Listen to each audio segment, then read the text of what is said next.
There's just no such thing as a slam dunk criminal case. And that's especially true when it comes to the former president, Donald Trump. Hoaxes and witch hunts, and they've been trying to do anything they can to stop us. First, before any case gets to trial, it will have to survive legal motions to throw it out. These are witch hunts. These have been going on for a long time. They've weaponized justice in our country. If Trump loses those motions, he can try to appeal, which could take months. If a prosecutor survives those motions to dismiss, then you get to the second hurdle, a jury trial. Jurors are normal human beings drawn at random from the general public. Even if a case was tried in a part of the country where Trump isn't very popular, statistically you are very likely to end up with one or more Trump voters on a jury of 12 randomly selected people.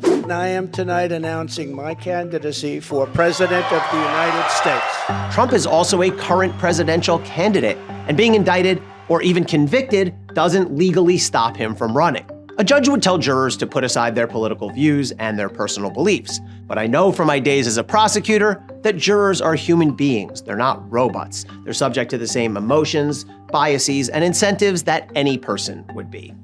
And the legal bar at trial is far higher than in the grand jury. To get an indictment from a grand jury, the prosecutor only has to convince a majority of jurors that it's more likely than not that Trump committed a crime. But at a trial, the prosecutor must convince the jury unanimously and beyond a reasonable doubt. A single dissenting juror means the case is a mistrial, a disastrous outcome for prosecutors. Even if there is a conviction, then we come to the third hurdle. It's not a certainty that a judge would sentence Trump to prison. This would, of course, depend on the severity of crime. But judges have very broad discretion in whether to sentence a person to prison and for how long. And fourth, and finally, even if Trump is convicted and sentenced to prison, he has the right to appeal. The case would have to be upheld by the Court of Appeals and then possibly the Supreme Court as well. Trump's indictment is a historic moment, a first in United States history. But the ultimate outcome of the case is far from certain.